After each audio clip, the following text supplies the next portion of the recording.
Hi and welcome to the next edition of The Promising Creative, where I have the fabulous Sophia here. Hi. Welcome and thanks for coming along. We also have Bestie, so you might hear some snoring and stuff, but that will just be him. So, as I said, it's just us having a chat, and the reason why I started this podcast is because I want people to hear people's stories. Obviously, I was reading up about the stuff that you sent over, and I was just, checking your work, and obviously I met you through Notion, and I was saying to Nick that I've got you coming on. He was like, "Oh, that's going to be a really good episode to listen to." And I guess I want to go right back because you grew up in Manchester. I did. Salford. Yeah. That's my football team, Manchester United. I guess being up in Manchester, and then I think was it Lancashire? Lancashire, Right, yeah. Okay. Salford and then college in the countryside. Well done, Billy, for remembering. Yeah. And at 18, you came to London. Hot-footed as quick as I could. So tell me a little bit more about that moment. So you obviously where you lived, and then you went and done your college, and then that whole thing. What was Manchester like growing up? And then at what point did you realise that you needed to come down to London? Lots of questions here. And what made you come to London? So, uni. I just applied to every uni I could that was as far away as possible. So, in the UK, so I had London and then Newcastle and then others I can't remember, but they basically were like different corners of the country. And I wanted to come to London because where I grew up, it just wasn't very creative. There were people that did creative things and people that had their own businesses, but there's not much. There's a photography industry in Manchester, sure, and Birmingham and Liverpool and Newcastle, but not the same as London. And I think I actually didn't know I wanted to be a photographer when I was at college or when I was at uni. I was interested in it, but I got very bad advice when I was in college from tutors saying, don't put all your eggs in one basket with a creative career or a creative degree. You have to do something that's marketable, something that's business-based. So I ended up doing the most random course. I had no idea what it was. It was fashion buying. So I studied how to be a buyer. And I'm not a highly academic person. I come from an academic family. So my mum's a psychologist, brother's a mathematician, dad's a doctor. I don't know where I come from. I don't know where my creative brain has come from. But I didn't know that creative careers were really an option until I came for open days in London. Okay. And I met people that went to universities, and I saw the fashion designers, I saw the creatives. And I think I was in London for one day visiting unis. And as soon as I left, I knew I was going to come back. It wasn't even my first choice uni. I think Newcastle was. But as soon as I came here, I was like, it felt like home. I'm done. I visited and I was like, this actually feels like it could be my home, because I never felt that way about Manchester. Okay. I didn't see a future for myself there. And when I found London, I was like, this is where I can see myself actually becoming someone. So you did your fashion buying, and then you came down to university. No, you did your fashion buying here in London. Yeah, in Westminster. And so you were doing your fashion buying degree. Very badly. And because it says here, like when you came down, you were doing creative writing, you were doing lots of different creative things. So you came down, at what point then did you be like, do you know what, I definitely want to do photography, or I don't want to do this? It was quite quick when you realised that? No, it was, and I still dabble in other things sometimes. So when I first went freelance, I had 2 full-time jobs before I went freelance. I did creative content for Harrods, which was coming out of uni, that was a dream job because I got to work with all the big brands, got to go to all of the big events in the UK, and just kind of got to know the fashion and events industry, I guess. Yeah. Which set me up really well. And I got to work with jewelry designers, beauty, shoes, every industry you could think of. And then I went to a shoe designer and did full-time kind of creative in-house content. And for me, it was never enough to be doing content. It felt like a very watered down version of what I wanted to be doing. Because I think in my heart, I was always a photographer. And I was just doing kind of a starter version of that is how I felt. And then when I was working at the shoe designer, I was producing shoots in-house. So I was hiring external photographers, external videographers, stylists. And that's when I started to realize, oh, there are people that exist that run their own businesses, that are self-employed. I'd literally never met a self-employed person before. I didn't know it was a thing. I didn't know freelancers. I just saw pictures and thought they were created by these mythical creatures like somewhere in the world. And yeah, I just kind of saw those people. And after a while I was like, wait, that would suit me. That makes way more sense. So then I started freelancing on top of a full-time job just to test the waters. And there's two things I'm good at in life: is photography and writing. So I've always been a creative writer. So I did both those things at the same time to see which one came more naturally. And I love both equally, to be honest, but career-wise, photography just like took off really quickly. So yeah, as soon as my freelance clients overtook my full-time job, I just quit. And you just jumped straight in. Yeah, straight in, which I wouldn't recommend. Because it is difficult. It is difficult when you're like that transition stage where you're doing a job because you need to earn the money and it's not really what you want. Like today we've been talking to lots of people and it's, you know, people doing jobs they don't like at all. It sounds like at least you were doing a job that was kind of giving you something, but not some of the jobs that we've heard about. People are like, ish. So I think it all just comes back to like how you see life. And I think when I discovered freelancing and I realized I could be a full-time creative, it kind of was like a huge relief to me. It was like I found something that I'd been like yearning for so long, because even though I was doing full-time jobs that were related to what I care about and what I want to do and what I want to be, I still felt incredibly trapped.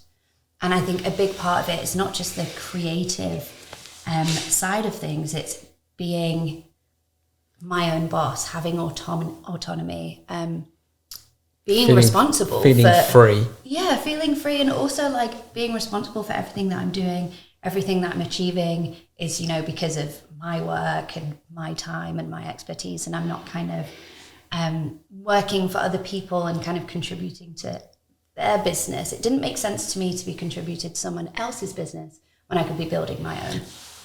So when you felt trapped, how did you deal with that? Good question. Because did it? Obviously your mental health suffers just from saying that word. You're going to suffer. But what was your thought process? And if you felt really low and quite down, what did you do to try and make yourself not feel low and down? What was your key sort of things that you did? I mean, I'll be really honest and say I wasn't happy until I became my own boss, until I set up my own thing. It was almost like all consuming. So I think when you get to, and I think I've talked to a lot of people that feel like that, because I don't think it depends on the type of person you are. The one thing I love about what I do is every day is different. I'm always challenged and I'm always learning new things. I think at a certain age, if you follow like a set career path, you stop learning at a certain point. And I think all of those things are so important for your mental health and your growth as a person. And I think doing the same thing 9 to 5, week on week, month on month, year on year, that to me just felt like suffocating. Yeah. And I was never going to be happy doing that. So when you were going through it, you were just like, did you sort of have a chat with yourself and say, look, this is not what I'm going to be doing. I'm going to get out of this. Yeah. And I'm just going to keep pushing. Yeah. I guess sometimes it gives you more emphasis to push harder. Mm-hmm. And I think it's, I think the reason I stayed in full-time jobs for maybe 3 years before I went freelance. And I think I kept thinking to myself, I'm doing all the things that I should be doing. You know, I'm doing well at work. I'm ticking these boxes. So I should be happy. Why am I not having a good time? And I just kept trying. And I was like, well, I've got everything right. So it must just not be working for me. I have to find like another option. Because you're self-taught, right? Yeah. How do you self-teach yourself photography? How was that a thing? Like, obviously you got your cameras. How did you learn about your cameras? how did you then learn to take the right shots, the lighting? Yeah, I mean, because there's more than just snapping a button, as Jack is doing now. I had a base of knowledge from taking photography in college. Right. So I had the, I guess, technical, I knew about how to operate a camera, the settings and all that kind of thing. But everything else you learn is just from experimenting, from collaborating with other artists. So I say I'm self-taught, but I also have to, give credit to other photographers that I've learned from. Because you don't just, one day wake up and start shooting campaigns or shooting commercial work. You assist other photographers. You work as a digi or a lighting tech or something else on set that is related to photography. You shadow people, you learn from other people. And then once you kind of feel comfortable in what you're doing, you know how to take a photograph, you know what you're trying to get out of a shoot. You experiment and you fail, you learn, you try different things. So yeah, it's a constant. I guess was there ever a point when you're like, oh my God, that's really bad what I've just done. Do I have what it takes to make it happen? Or was there always that real inner belief that it maybe have gone wrong, but I kind of know why it went wrong and now I'm going to do X? Yeah, good question. Okay, touch wood. I've never messed up beyond, like a point where I can't pull it back. Everything is fixable. One time on a shoot, I thought I'd really messed up. I was using a new camera because I shoot a mixture of formats. I shoot digital and I shoot analog film. And I was shooting on a new film camera that I'd picked up from like a vintage camera hut somewhere in a market. And it was different, very different to what I was used to shooting on. And I don't know how I did this, but in the kind of flurry of the shoot, I rolled the same roll of film twice. I don't even know how you do that, because when you wind up film, it goes fully back in the canister. You shouldn't be able to re-roll it. Anyway, somehow I reloaded it. And I guess because it was one of the first ever shoots I'd done I had like 6 cameras, because I'm doing photo, video, digital and film. Often when you see me on a shoot, I've got like a bag full of cameras and I never put it down because I'm just switching them out. And yeah, I double rolled the film. I messed up in so many other ways with this camera because I didn't spend enough time with it, getting to know it before the shoot. My bad. But I realized I double rolled the film when I dropped it off at the lab, got the images back, and even just the previews, I didn't have to open them to see what I'd done. And in that moment, I was so angry with myself because it was a good shoot as well. It was for a magazine. And I was so disappointed with myself and so angry. And then I shut my laptop, took a breath, had a minute. And then I looked at the images again, and they were gorgeous and they were stunning. And they, to this day, some of them are at the top of my website. They're the ones that get me other jobs. And people are always like, oh, can you recreate this kind of thing? And little do they know. No, well, I will now. The only people that knew was me and another photographer on set because I just confided in them. But yeah, and that kind of led to me finding another style of shooting. So it was a very, very happy accident. So now, whenever I feel like I've made a mistake or I've not been perfect, because we're very self-critical. Photographers in general, I think, we're always like self-analyzing. But whenever I think I'm making a mistake, I think about that and I try and just reframe the way that I'm thinking about something. Understand. Regarding equipment, is there a particular camera that you swear by, or is it just... There's one camera that I have on every single shoot. Actually now, it's getting a bit ridiculous. There are now 3 cameras I have on all shoots. But the one, if I had to pick just one, it's my Canon. It's my 5D Mark IV. And just because I guess a photographer told me at the beginning of my career, have this camera and you'll never need anything else. Unless you're shooting film. It's a digital camera. It's good for the campaigns where everything needs to be like super crisp and clear. When you're shooting on film and things are a little bit grainy, a little bit blurry, it doesn't really matter. But if I need like technical quality, it's the Canon. Okay, that's what we need to get. Yeah. Tell them all. Although I am thinking about switching, but I won't say what to. We want to know until now. I do it. So you've got a lot of projects on. You're very busy, which is good. Touch wood. And I was reading up that you're very specific about who you'll work with and who you won't work with. What is it that you look for when you're about to meet a brand or somebody gets in touch about shooting them, whether it be for a magazine or a brand, or what are the key components that make you go, okay, I want to work with them? Yeah, vibes. Okay. Like I have such an amazing job and I meet such amazing creative people. There's no reason that a shoot shouldn't always be fun and fulfilling. So I want to come away from a shoot feeling like I've achieved something, I've made the client happy, and we've worked well together.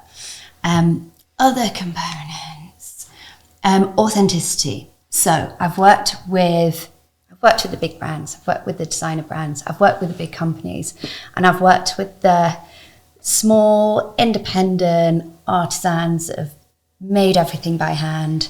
For example, like an independent jewelers, or the last shoot I had, which was yesterday, was a woman that's just set up her own like inclusive clothing brand.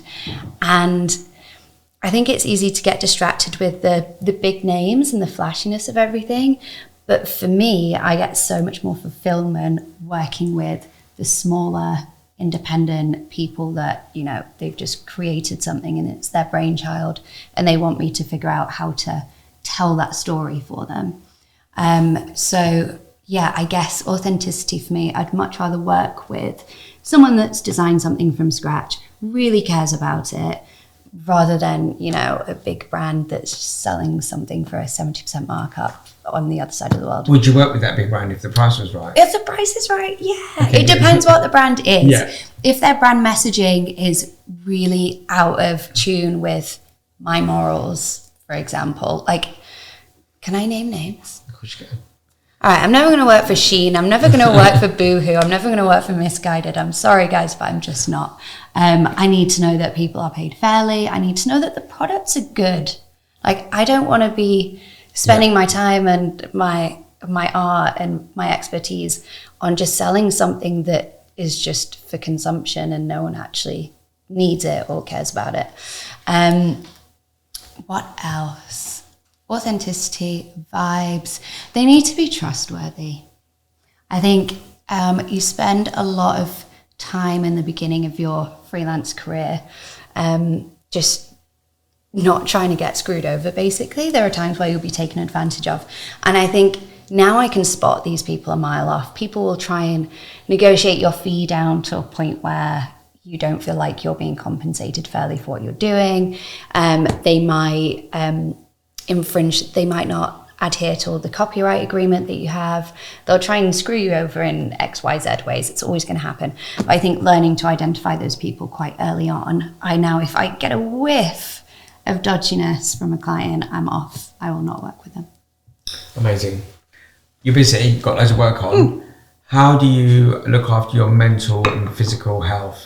Because obviously it's quite a physical job. Yeah. Anyway. Yeah. And there's a lot going on because you're kind of controlling the look and feel and how you want to create that image. But then, you know, how do you take downtime? What do you do to relax? And So I think you need a couple of things. I think if you're running any business of any kind, a couple of things that are, super important to me. One, rest. Just like get your sleep in. Two is, my physical health has always been super important to me. I'm lucky enough to live right next to a park. So most mornings, unless the call time is like 6 or 7, I'm going for a run through the park before work. I'm doing an hour of yoga before work. Also massages. I know that sounds like such a princessy thing to say. I get them every week. I get one wrong with it. every week. Yeah. Mine's every 4 to 6 weeks. Okay. I also have an osteopath. Got readjusted, when they snap you back into place. That's good. And also just, this is going to sound, I don't know how it's going to sound, but your posture. Like you see videos, because we all love BTS content, right?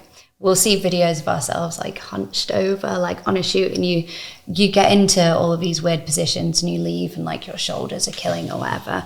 If you've got heavy equipment, there is equipment that will help you with your posture. Like if you have like a gimbal or something, it will have like posture support and stuff like that. Or it's designed so you can stand in a way that won't kill your back.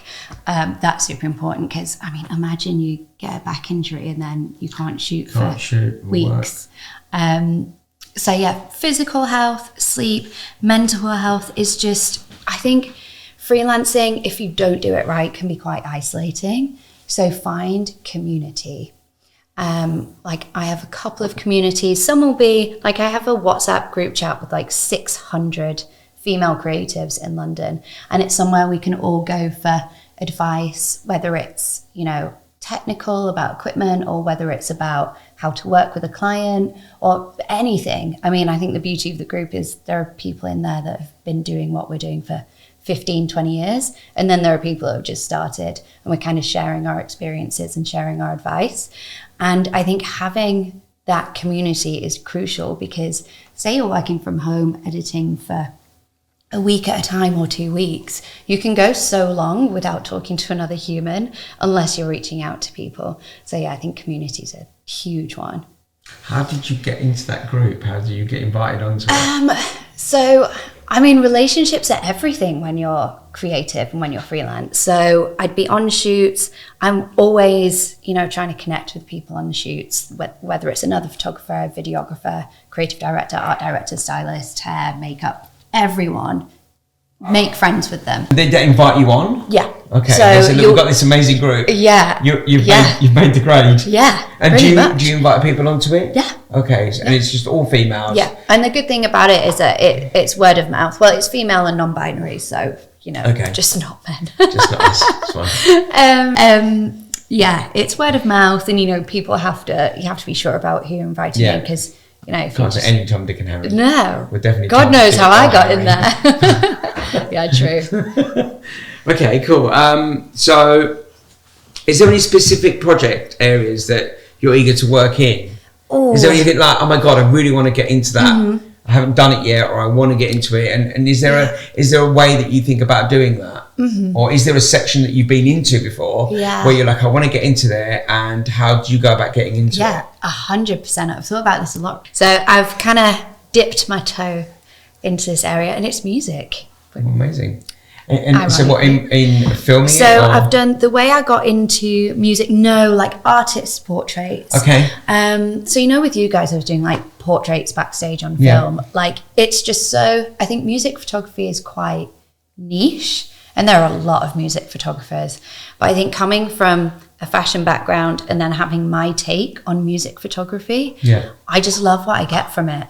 And my favorite kind of shoot is one where I'm not selling a product, I'm selling a person, you know, a musician. And all of the musicians I've worked with have been so incredible, and I've wanted to like tell their story through the way I see things.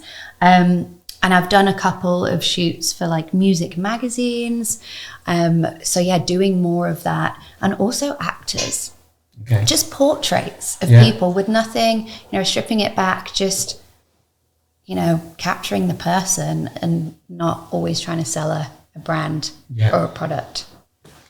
Cool. Maybe movie sets, that would be a very cool one to do. And when you want to do those sort of things, is it just reaching back out to your network? Reaching back out to my network, or targeting a dream client I want to work with a very specific pitch. Because you have two types of pitch emails. One is quite generic, and one is just so specifically targeted to that person that you're emailing. So, for example, I would email a music magazine or a music agency with examples of all the music stuff I've done before. Yeah. Because if I send them, you know, pictures of a commercial shoot for a beverage brand, it's just not gonna. I understand. So you go in with quite a specific idea, and you show them specific work for that area. And you might even like put together a mood board or like creative pitch for what you want to do for them, and then they'll essentially buy your idea. Okay, amazing.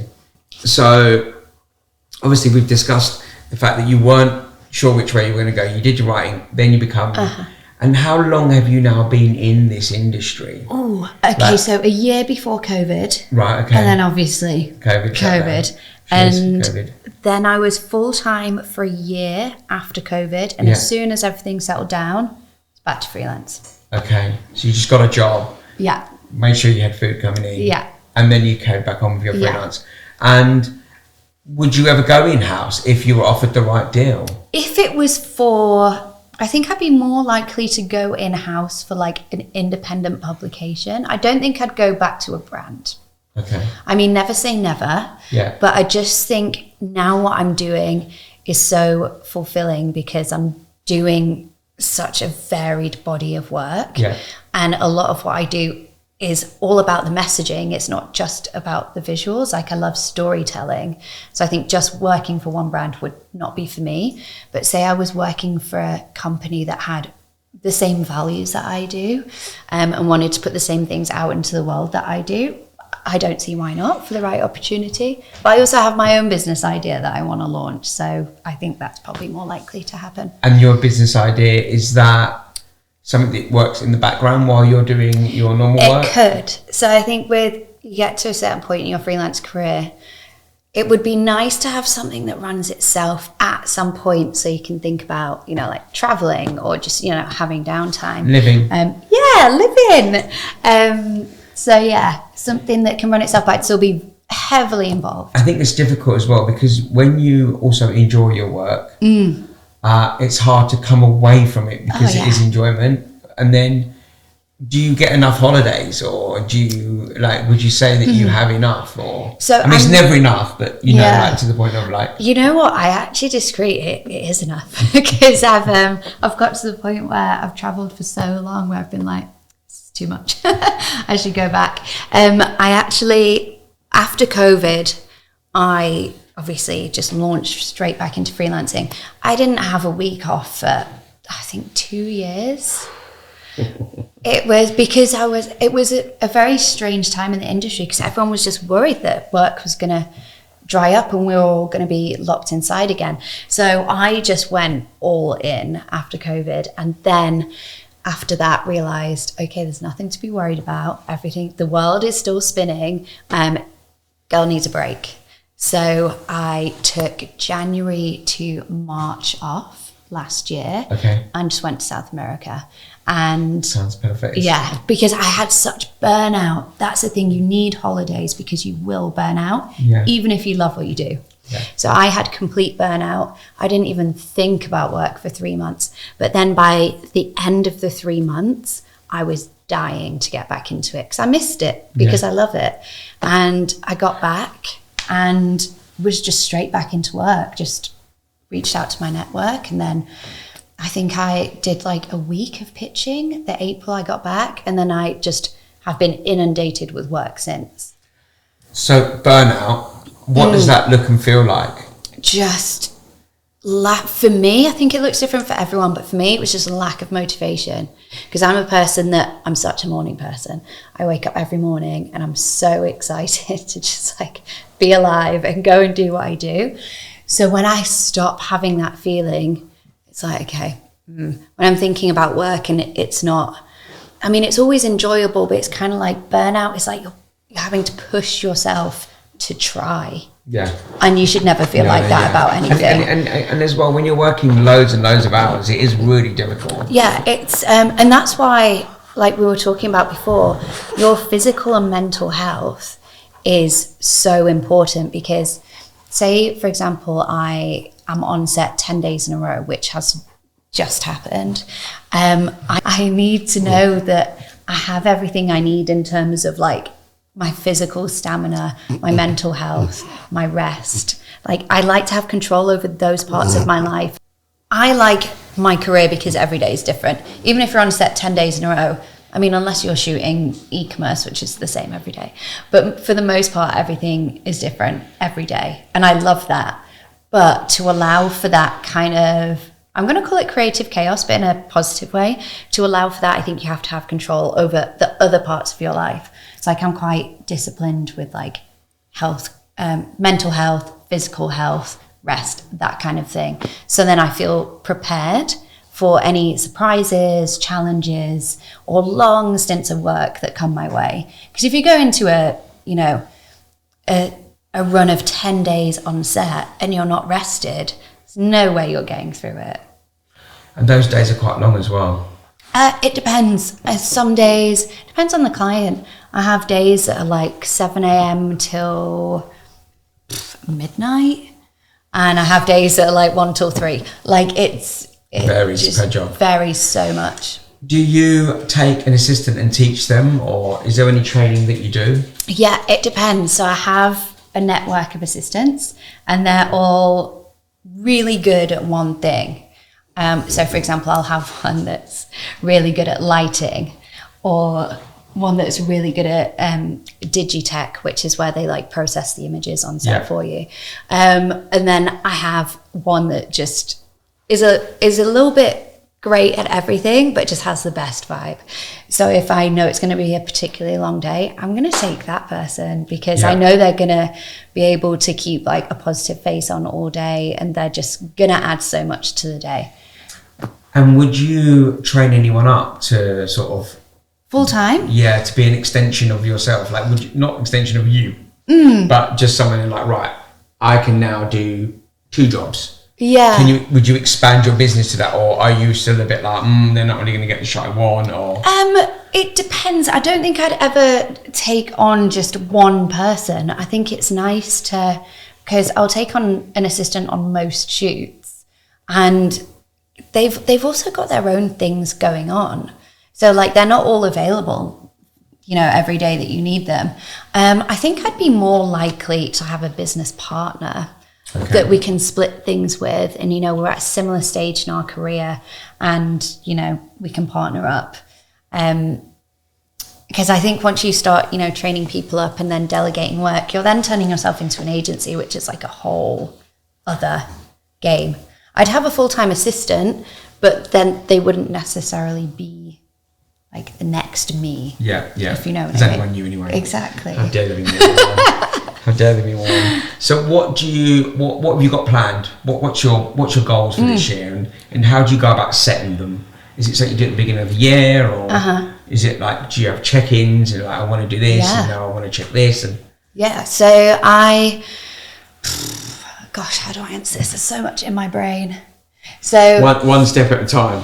Yeah, I think what I do, I have a yearly plan like each year, because I think I approach it with a business mindset. Yeah. Because I like what I do is very creative, but there is a huge element of business. Yeah, of course. So beginning of the year, everyone self-reflects at the beginning of the year.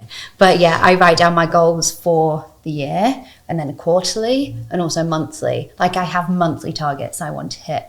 What are those targets financially, or are they? Everything. Financially, and I also force myself to do personal projects. So explain more about those. So say, for example, I've had a very busy February. All of the shoots have been great. They're commercial, they pay the bills, and they will progress my career. They're not necessarily super artistic. Right, okay. Well, they are, because I'm doing them. But they're not necessarily, say, for example, you're shooting for a magazine, you have artistic freedom for the most part. Yeah. And the way you land those jobs is by doing your own personal editorial-esque shoots. Okay. So you reach out to, or people reach out to me, people that you want to work with. So models that you've met on certain jobs, and you say, oh, it'd be really cool to do something creatively together. Or stylists, you really like their work and you haven't had the chance to work with them on a brand shoot, planning something personal together. And then you'll pitch those shoots to magazines. They might get published, they might not, but they're also going to add to your portfolio and then potentially land you more of the kind of work you want to do. So if you shoot what you want to be shooting on your own dime, I guess, and time, that will then lead to you landing those jobs commercially. Because I remember someone saying to me, you've got to be commercial to be creative, but you've got to be creative to be commercial. The commercial funds the creativity, and the creativity brings in the commercial jobs. Yeah. Yes, They're in a relationship. Yeah. Sometimes we don't like them as much as they should. No, Just want to do the fun stuff. And if you look at I never post, I hardly ever post on Instagram. It's one of the things I need to be better at. But I don't necessarily post the commercial work because, like, first and foremost, like, in my heart, I'm an artist. So I want to be just putting out the things that feel really artistic to me. And although I enjoy the commercial shoots and I am using my artistic muscles, it's not, something I'm going to hang on my wall. I don't want it in a gallery. So do you know what I mean? Yeah, I do. And the creative stuff is the stuff that you really want to shout about. Yeah. And so you don't use your social media enough. Is that what you're saying? No. But also, don't get me wrong, there are a lot of shoots that I do post artistically, but the bulk of what you see on my social media or website are personal projects or editorials rather than commercial. And when you're about to formulate an idea, so you want to do something creative, okay? How does that process work for you? Mm-hmm. Where does your inspiration come from? Do you start just a mood board, or is it just you seeing things online, you're screen grabbing it? What's your process? So inspiration could come from the most random places. A lot of the time I'll be like asleep or in the shower or just on a run or walking down the road, and I'll just think of something super random. Obviously my brain has seen it somewhere, but it's just like come to me during the day. Other artists, movies, like when I'm watching movies, I'll be looking at something and I'm like, the way that's been shot is so gorgeous, and then I'll get a whole idea about how I want to grade the colors in my next shoot. Or I'll just see something or read something and think, oh, that would be really cool if it was done this way. And then, go from there. Mood board, find the right people to collaborate with, and then go from there.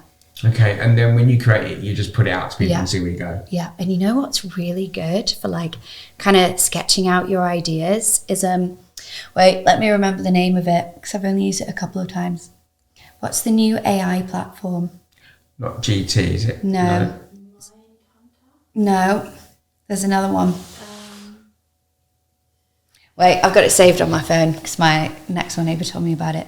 It's essentially, it's an AI platform where you can just generate images. So it's really good for pitch decks and stuff like that. If you have a very specific idea. It's not Bing, is it? Because I've been using Bing for... Bing? The search engine? Bing has an AI element that allows you to actually create stuff. Like I've been doing stuff with him. It's not him, aka Besley, but I put him in like mad sporting suits and essentially. I feel like I'm going to find it after we do this. Yeah. It's essentially the same thing. You can, if you have a very specific image in your mind, you can then kind of go and generate it with AI and put it on a pitch deck. Obviously, the brand isn't going to use that image because it's not real, and you need to recreate it. But it's really good for like illustrating things. And what are your thoughts on AI? It's good for what it's good for, and it's not for what it's not. Do you know what I mean? So you can use it in certain elements of photography that are really like time consuming, but don't need that much skill. So for example, if you're doing an e-commerce shoot and you need to extend the backgrounds on loads of pictures. So like, it's not worth my time doing it, but it needs to be done. AI, great.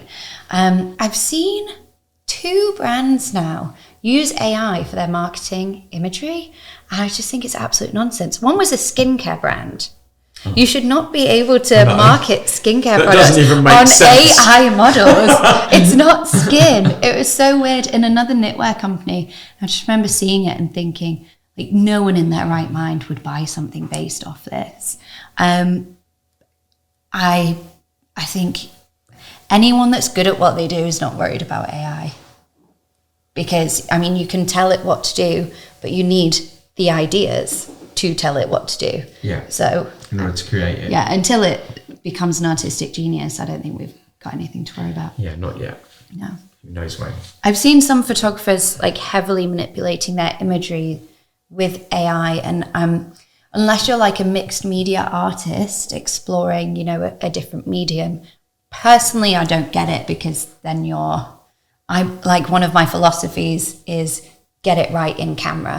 I think a lot of people edit very heavily, or you'll hear it on a shoot.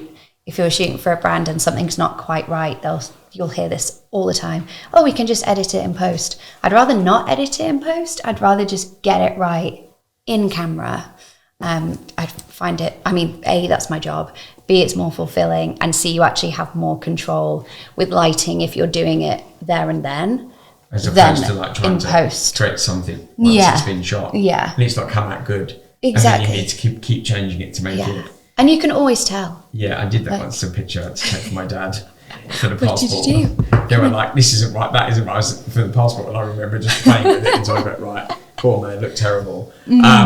So I guess, what would your advice be to your younger self, or to anyone that's starting out in this industry? What would it, if you had to speak to, not necessarily the younger version of yourself, but if you had to speak to someone that's coming through the ranks, that's leaving uni now and coming down to London, what would your advice be to them? I knew you were going to ask me this, so I have so much lined up. Okay, not necessarily in this order.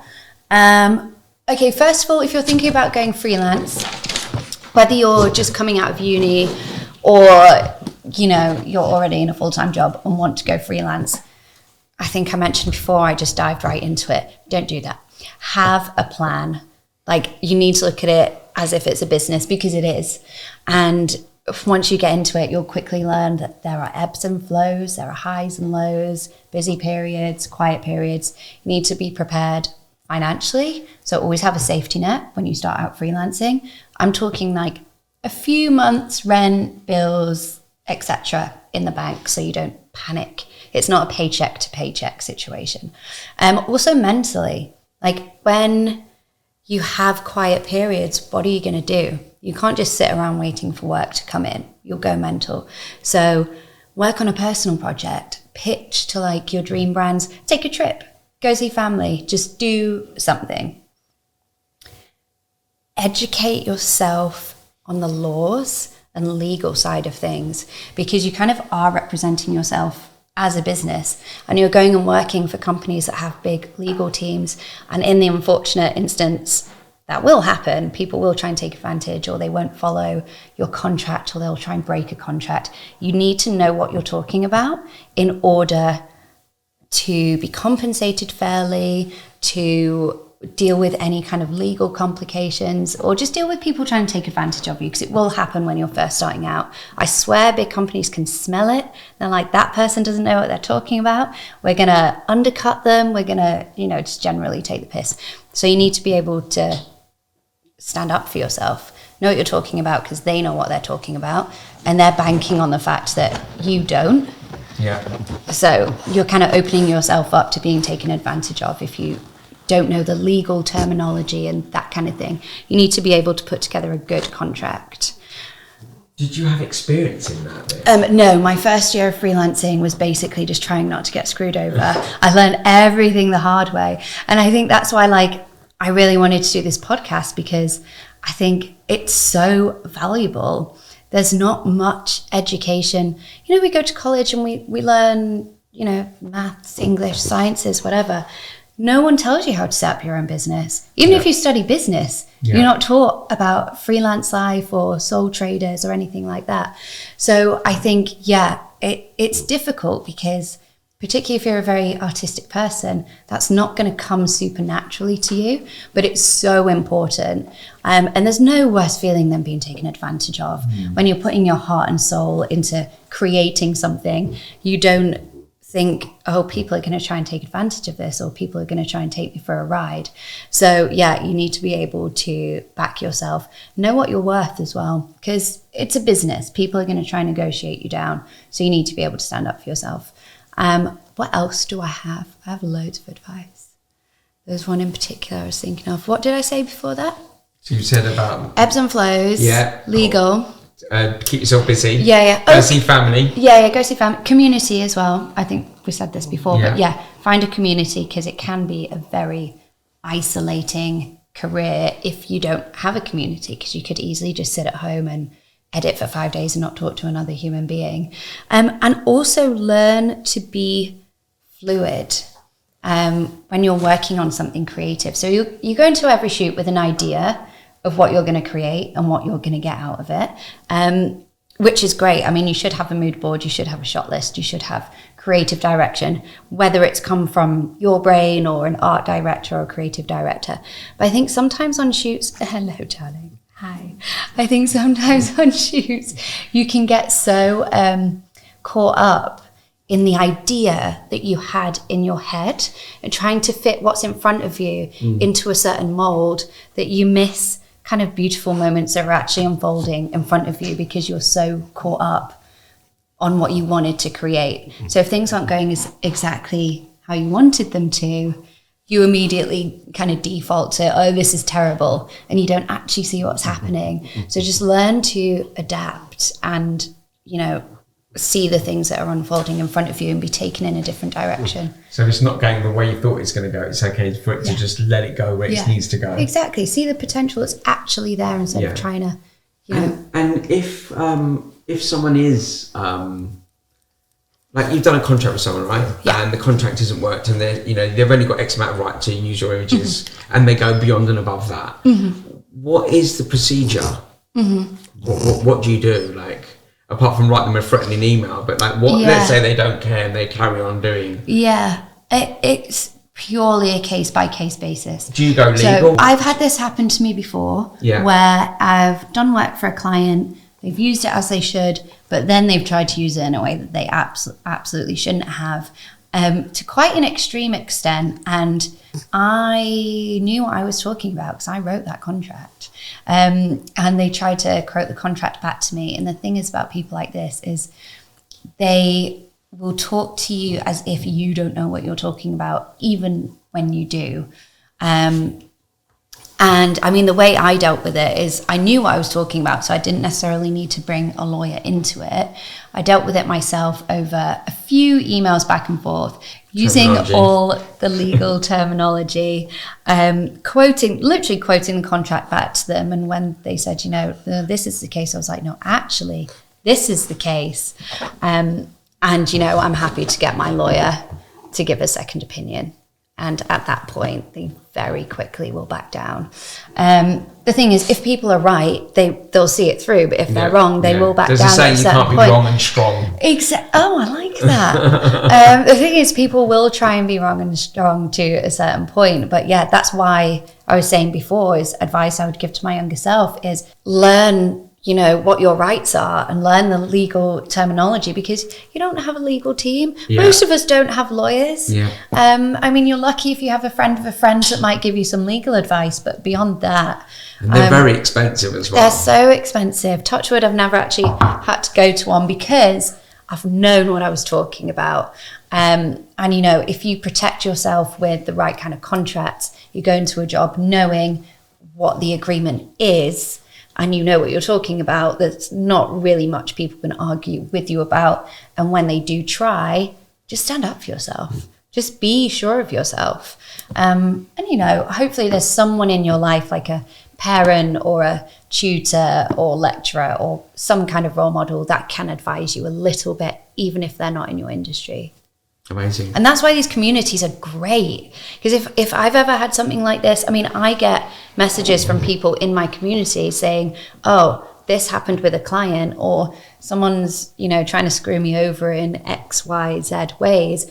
What would you guys do? And that's why this group is great, because there's literally 500 people with experience ready to give each other advice. And that's what the group is for supporting women in the industry. So yeah, it's kind of like a little union. That's amazing. So yeah, find one like that. There are advice forums for like specific parts of the industry. Like if you work in film, for example, that's very different to working in, say, editorials. Yeah. So you will find these communities online that are happy to give you advice. Amazing. Well, thank you very much for coming on. I think we've hit our time there. And thanks, Bestie, for really being the underlying current of the show. Okay.